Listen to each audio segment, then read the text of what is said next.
As part of his offensive to push through the Iran nuclear agreement, Barack Obama has turned on Israel. This is the strongest non-proliferation agreement ever negotiated. And because this is such a strong deal, every nation in the world that has commented publicly, with the exception of the Israeli government, has expressed support. Obama made that statement during a speech to students at American University. RT's Alexei Yaroshevsky was following it for us and joins us live. Alexei, so we just heard a little snippet of what Obama had to say on the offensive as well, it seemed. What else was said? I would be surprised if this speech goes down as Obama's biggest anti-Israel speech ever. You heard it yourself. He pretty much pitted Israel against pretty much the rest of the world on the matter of the Iranian deal. Now, obviously, there hasn't been any love lost between the leaders of Israel and the United States ever since that deal was struck, and I believe we can listen to what Netanyahu and Obama had to say to each other. What a stunning, historic mistake. When the interim deal was announced, critics, the same critics we're hearing from now, called it a historic mistake. The critics were wrong. The progress of Iran's nuclear program was halted.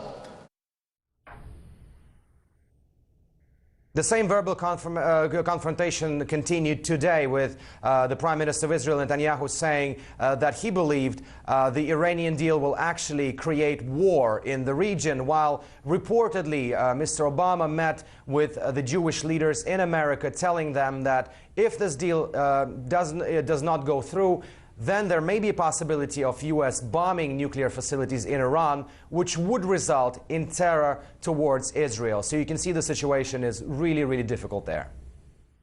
Yes, and it wasn't just Israel, was it, that the president was targeting in this speech, but also U.S. lawmakers. What exactly is the problem there?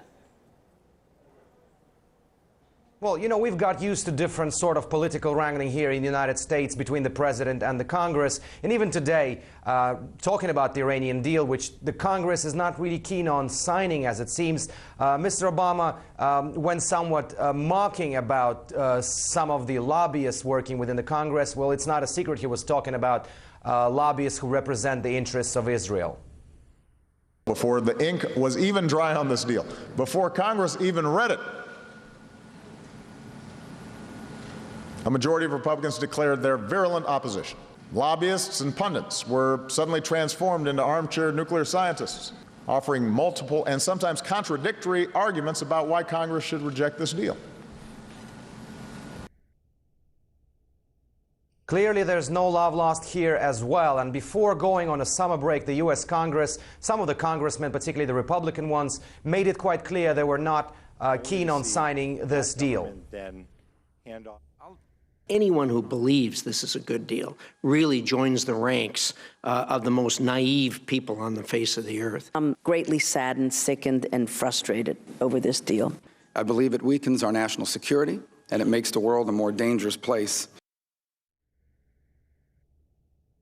I have to say that today's speech by Obama at the American University was very rich with different superlatives and telling how important this deal is. It's quite clear that the U.S. president sees this deal as his legacy, as he's obviously due to step down next year. But now, clearly, he faces an uphill battle with the Congress. Still needs a lot of persuasion for this deal to be ratified. And, of course, when it reconvenes, we'll see how it goes. We know that 60 days since the deal was struck in Vienna will pass before the Congress will actually ratify it. And there's a big load of questions and doubts right now whether it actually will.